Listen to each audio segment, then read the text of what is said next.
In the month of October, we then went to Almaty in Kazakhstan to make a presentation about removing barriers to successful learning in IB schools in Central Europe. It was an opportunity for us to talk a little bit about you and the schools that we have scattered around Central and Eastern Europe, currently in 15 countries across Europe. And it was at this conference that I had the chance to have a long discussion late into the evening with our next guest, Thomas Keeney from TCES Group in the UK. And he's joined today with Joseph Stone, the Director of Clinical Services. Tom and his group have been working on inclusion for a quarter century. Thomas's passion and energy and interest in really making sure that all kids are served and that schools work on figuring out how to change their systems so that it's not such an exception to include kids. It's just a natural part of how we go about working with children. And that really, really impressed me. And we decided to invite Thomas and Joseph to talk about what they're up to and to describe a program and an offering that they have for our IB schools as a result of our first connection in Almaty and then the subsequent IB days in Central Europe in Vienna. They've been very busy trying to put something together that I think could be of great interest to all of us. And so with that, I will turn on your mics, guys, or you can turn them on yourselves, and I'll let you run the presentation. Thank you very much, Brett. Really appreciate it. So while Joe is sharing, I'd just like to give you a little bit of context about us. So TCS has been in the UK for 26 years as a social enterprise. We work much further downstream than sort of international schools with children with much more complexity and neurodivergent identities. So our children have been excluded 3 times before they arrived to us, and they've been out of education for 15 months out of full-time group education. So again, much further downstream, with 26 years of expertise of never excluding a single child, we wanted to take that social enterprise and give ourselves a job for the next 5 to 10 years of supporting international schools across the world. And when we talked to the IB, it was very clear that there were a number of issues. There were a few key problems that were coming up. So, Joe, can I introduce you, or rather, could you introduce yourself? Really nice to meet everybody. My name's Joe Stone, and I'm the Director of Clinical Services. I'm a family and systemic psychotherapist and a clinical social worker. And I've had the excitement of working within the NHS for 12, 13 years before moving over to join Great Minds as of last year. But my background is working in very complex mental health services with children with highly complex needs. So within inpatient care services, and some of you may have heard of Great Ormond Street Hospital, which is a very specialist hospital in the UK for children with extremely complex needs. So that's been my background. And part of my excitement around joining Thomas and joining the TCS group and Great Minds Training and Therapy has been to think about how do we translate complex clinical strategies and ideas into usable, practical things that you guys can all do in your schools and make it something that's not just sitting externally with other services. But very nice to meet you all. Thank you, Joe. And so, in a sense, I met with Marco Dondi, who's the Deputy Director General of the IB. I met some of his people as well, Vedrana Popovic and others. And there is a clear 16% is the percentage that's alleged. I'm not sure if it's evidence-based, but there's a clear need for 16% of our pupils to get something additional to the sort of standard IB wonderful diploma, because a lot of children are falling out of education. So what's going on? What's the reactive nature of it all? Well, what Marco Dondi said to me was that there were a lot of crisis-led responses. A lot of owners and a lot of principals and head teachers were really concerned because they're having to react. In other words, there was very little prevention. There was quite a lot of, I don't know what to do with Johnny. He's presenting very tricky and difficult. He's outside of my remit of expertise. There were inconsistent responses. There were concerns about inconsistency. So the staff voice was not speaking as a whole. So in other words, there were mixed messages coming across the team. All of that leads to staff burnout and to people kind of saying that famous saying, you know, I'm not a therapist, I'm not a social worker. Why have I got this child in front of me? What do I do with them, etc. And often even the best international schools have kind of got a person, maybe a Senko or a school counsellor, some one person seems to hold the candle for inclusion.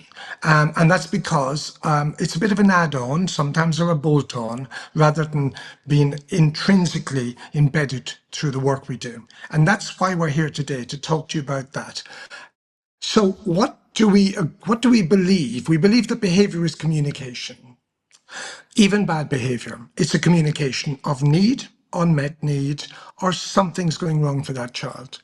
We believe in a systems first approach. We don't want charisma. Charisma is useless to us. We don't want one individual who can solve the problems because unfortunately they might be off sick and then nobody's left to solve the problem. So a system first approach. We believe in supporting the adults to support the children. So the secret sauce is not that everyone is an expert in working with children. The secret sauce is that our staff team work as a unit, as a whole, and that they're able to work with each other and recognize strengths. They're also able to say, this is not my area, but that I know somebody who is really good at that. And for us, it's about building capacity. So we do not want to be coming into schools and creating dependency. We have got a very clear mantra because we also work in the developing world. And in the developing world, I can't have an Irishman, a white Irishman showing up and trying to solve problems. That's all smacks of historic problems.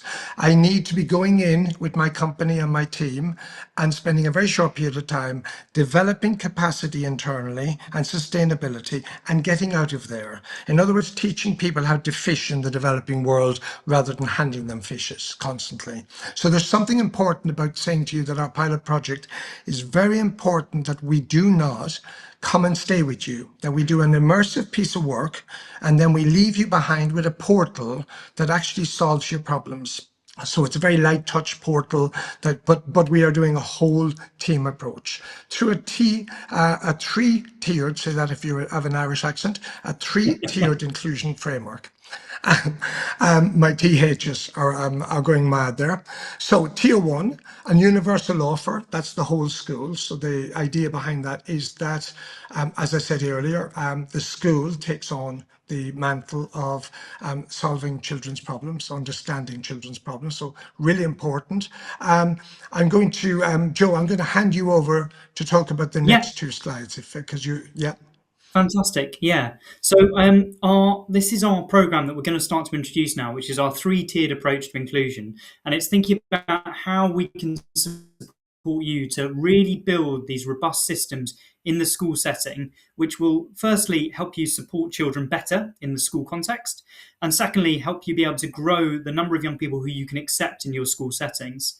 So through the tiered approach, we have our universal offer, which thinks about things like training, but recognizing that training can't be a standalone. And often you'll see this, that people will offer a one-off training in ADHD or how to support children with sensory sensitivities. What we know from our expertise is that that doesn't work. We have to have an approach where therapy and training is embedded together. So somebody comes alongside you, does these trainings and thinks how it's practically used within the classroom setting. We also have a collection of targeted groups and one-to-one interventions that we can put in place within schools. So thinking about therapeutic groups and how we can work with young people together and think about group process as a way of moving things forwards for young people. And then we've got our very specialist offer, which is right at the top of our triangle, which is our more intensive interventions. So within my team, I have speech and language therapists, creative arts psychotherapists, occupational therapists, and a whole range of different clinical expertise that we're able to support schools in managing. So we've got two different products that we're here to talk about today. One is our Great Minds Support Compass, which is part of our Tier 1 interventions. So this is a tool that we're going to show you in a second, but is a way for you to, without looking at very clinical language, make sense of what you're seeing in a child's presentation and be able to have some very practical solutions on what you can put in place in the classroom setting. So it's a useful tool for teachers to be able to think, how can they practically do something to support the young people in your setting? And our second offer is our more intense offer, which is our pilot project. So our pilot project is how we can come alongside you and create a bespoke program over the course of 2 terms to support a whole school inclusion approach. So how we can transition your school to think more proactively about inclusion, how we can broaden the scope of the young people that you can accept in the class, in your school context, and be able to build really robust systems so you can continue to manage support for these young people after we've stepped back. So, Thomas, I'm going to hand you over to talk about our Great Minds Support Compass. So children present in ways that are not clear. Staff do not have the expertise to know what to do first, or even what they are noticing. So we've broken things down into 3 key areas. We talk about noticing, understanding, and acting. And what's really important in relation to being able to do that is that we give you the tools to think about a child and their symptoms, if you like. What are they showing us? There might be underlying issues, but what is that behavior initially? What are you seeing? And we ask you in layperson language to write that down and to put it into our app. And when you put it into our app, we then give you choices. We give you a load of choices around what that behavior might more closely represent. Yeah, and stabilizing and getting slightly better. These are the things we've tried. We've tried nothing, because sometimes when we don't know what we're doing, we really don't know what to try. Or we've tried a lot, but the question is, excellence is ordinary things done extraordinarily well. Sometimes we find that when people feel that they're out of their depth, they're trying to do something is really not forensic. It's kind of light touch. It's almost like traveling through airspace rather than doing. And that's important, because what we do is we show you then a list of interventions. So something comes out of this, and the school gets a whole school guide to interventions across a number of areas. So it's whole school. It's not one staff, but what we then do is we link some training. And what we recognize is that schools don't have a lot of money. So we organize that you can do things, that we can help you to do them through our pilot, for example, and embed them and create your own inclusion team. So it's not one person, but it's a little team. And so there are a range of strategies. We know these strategies immediately point to a red flag if there's safeguarding. It's just really important to say that to you. If you're outside of your depth as a teacher and you spot something, and our app will say to you, oh dear, stop what you're doing right now and go to the safeguarding lead. Go to the designated safeguarding lead, go to the very senior manager, the deputy head, etc. Houston, you've got a problem. So it's also a mechanism for really helping you to not have emergencies, sort of reactions, criticisms for parents, complaints, etc., failed inspections in the future because you've got some reputational damage because of the way that a child was not spotted early. So this is very much early intervention with a red flag if there's a problem. And so if you take yourself through this, we then give you some letters and some mechanisms to write to parents in lay people but appropriate professional language, to say what's going on and to talk about what the potential solutions are. So letters for parents, safety plans for schools. The biggest thing in the UK at the moment in private schools is that we cannot, we're overwhelmed with the amount of work we're doing around things like safety plans, keeping children safe. What do I do next? What do I do with the knives in the cupboard, and etc., etc. So it's about giving you solutions that are very professional, that you could write in the UK to the CAM service or the GP or whatever other specialist that you would normally write to. And the idea behind this is that you gain a body of knowledge around the child, but you protect it in the sense that it's not going to be a GDPR nightmare, because what you get is you get to print out your final recommendations. You can't send it somewhere on purpose because of GDPR. We can't have staff, I think you'll understand this, just sending stuff willy-nilly with hypotheses in there. So it's very protected information that you can utilize internally, but it's not going out to the world. The letters go out, and the letters are treble checked, including by a senior manager before they go out. So it gives you the ammunition, if you like, to think with parents and other professionals about the next steps, no matter what you're saying, from disengagement with lessons and not doing as well in terms of pupil outcomes, right through to very, very significant, deeply concerning safeguarding issues. It does the A to a Z for you. So that's the first tool that we wanted to talk to you about. And we're interested in moving that into the second round, which is our pilot project, because we want to develop this with you. We think it's very important to develop. What do you get out of it? You get earlier, better support. You get consistent practice, confident staff. You're safeguarding assured. You save a lot of time. We write the letters for you, you tweak them, and you get privacy so that you do not expose the school to practicing things that you don't know about. In other words, we protect you in terms of data protection, and we protect you from a teacher that's overambitious. So in other words, it all filters correctly into letters that are professional, that get you the help that you need. It also filters to training and support that we or others could give you. So we're also offering you solutions to those kind of problems. I guess that's where our real expertise come in. The fact that we have a full clinical team that is behind this tool has been helping us to think about how do we really offer something that is practical for you as a service. So the recommendations that we put out in the first iteration using this tool that we've described so far, we can give you something that is based on expertise of certain presentations that we see of things that you could practically do. And now as we move on to the pilot project, I guess that's where we're a bit more bespoke, where we think about how we can do something very unique to the setting that you're in, which might be a bit different from this initial tool. So the pilot project is something we're very excited about. So as Brett said at the start, we love getting to meet lots of the IB schools and hearing about the work that ACES have been doing, and really starting to think around how can we develop something that's practical and useful for you guys as schools. And that's where the pilot project has come. So it's our idea at the moment of thinking about how can we put something in place for your whole school to think about everything to do with inclusion. So that goes from looking at your referral criteria to thinking around how better support is put in place at every step. So whether it's the universal support, the targeted support, or the specialist support.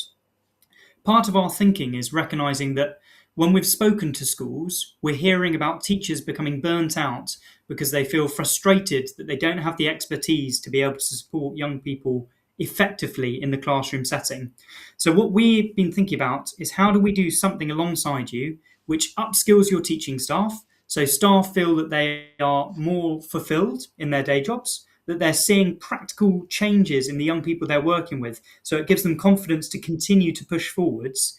And as we do that within schools, we're able to broaden the referral criteria, so increasing the sorts of young people who could come to your settings because your staff feel more able to manage them and offer meaningful interventions in the school setting. So how does our pilot actually work? So first of all, we do a very intensive baseline assessment.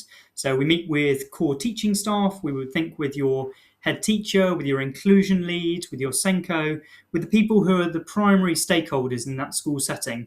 Hopefully that may also include people like the PTA or Parent Teacher Association and some young people. So we gain a clear concept of what things look like in the school at present. And then we think about where we're trying to get to. So we think around what the mission criteria is going to be going forwards and what we're going to need to put in place to help you get to that stage. We think about the system, the universal system at the start. So we put in place a whole new approach for you as a school, which would be bespoke to your needs. Throughout the 2 terms, we take on a model of assessing, acting, measuring, and embedding. So we assess the needs of the school, we put in place very bespoke interventions at every level, we measure the impact of that, and measuring impact is really important for us. We've seen far too many times that people can come into schools, put in an intervention and step away again without ever seeing if it's made any practical difference. And that really is not what we want. We want to be able to show measurable change for you as a school across the whole array of different interventions that we do. And finally is our embedding stage. So as we come towards the end of an intervention, we will be upskilling your staff through trainings and through getting them to join us in some of our group interventions to see how they work, so that we can then take that step back, like Thomas named at the start, so that you're able to continue going on your inclusion journey with us having some light touch support in the background. What we will do is leave behind a portal, so something that allows you to continue your inclusion journey beyond the kind of the more intensive intervention of us being present. So a chance for you to keep up to date with the latest policies and procedures as they come out, and any trainings that you need for new staff as they join. We're very keen to think about pupil engagement and how we make your pupils feel a key part of the journey. So one of the biggest outcomes for us would be that pupils in your school feel that they belong, that they feel that they are part of the school setting, no matter what their clinical presentation. So every young person feels included in that setting. And what we would really hope is that after our intervention, families would be writing into you as a school and saying, we are so impressed by what you've done. Our little Johnny feels that for the first time, he's got a school where he can go and he can feel heard, that his behaviour isn't just positioned as a child behaving badly, but actually is understood, and interventions are put into place that allows him to learn, allows him to feel part of the school context. Thank you, Joe. Thank you, Brett, for the opportunity.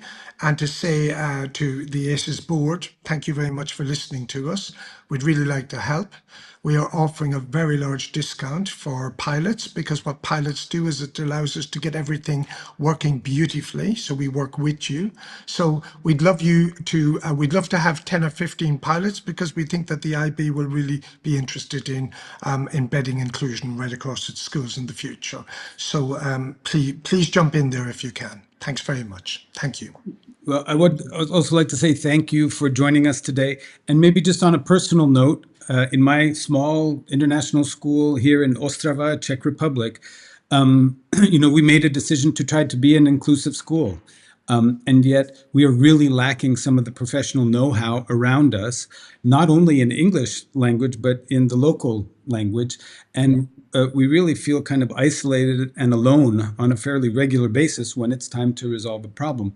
And the thing that excites me about the pilot that they're introducing is whatever we resolve in terms of inclusion, we have to resolve it within an IB context. And there are certain realities and limitations that are associated with that. And at the same time, I get to work with people who know what they're doing and have been at this for a long time. And it feels like a safe zone for me. And I can imagine that in our association, we have other schools as well who sense that sense of isolation and need to have this kind of contact and professional support. So I'm looking very forward to being one of those pilot schools with you. And I hope that we'll have a few more joining from ACES in the near future. So thank you again, gentlemen. Be well. Enjoy the rest of the evening. And we'll be in touch very, very soon. Thank you. Thank you, everyone. Thanks.